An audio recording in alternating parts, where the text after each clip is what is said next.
Pour démarrer le moteur, la clé doit se trouver à l'intérieur du véhicule. Attachez votre ceinture de sécurité. Dans le cas d'une transmission automatique, positionnez le sélecteur sur P et enfoncez la pédale de frein. S'il s'agit d'une transmission manuelle, appuyez sur la pédale d'embrayage. Assurez-vous que le bouton Start vert s'illumine. Appuyez ensuite sur le bouton de démarrage. Si le témoin du bouton Start clignote, la clé ne se trouve pas dans le véhicule.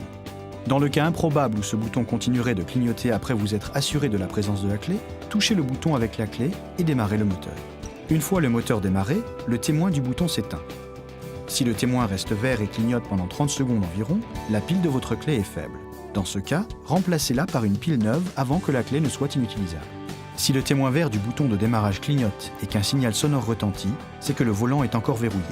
Déverrouillez-le en appuyant sur le bouton tout en tournant le volant de gauche à droite. Pour couper le moteur, positionnez le levier de vitesse sur P dans le cas d'une transmission automatique ou au point mort s'il s'agit d'une transmission manuelle et appuyez sur le bouton de démarrage. Quand le moteur est coupé, appuyer une fois sur le bouton de démarrage sans freiner avec le pied et sans débrayer a pour effet d'activer le mode ACC. Appuyer une deuxième fois active le mode ON du bouton de démarrage et une troisième fois le mode OFF. Si le bouton de démarrage est laissé en mode ACC ou ON, plusieurs systèmes du véhicule peuvent décharger sa batterie et l'empêcher de démarrer. Ne faites pas monter le moteur en régime lors du préchauffage. Roulez doucement pendant un certain temps, surtout par temps froid.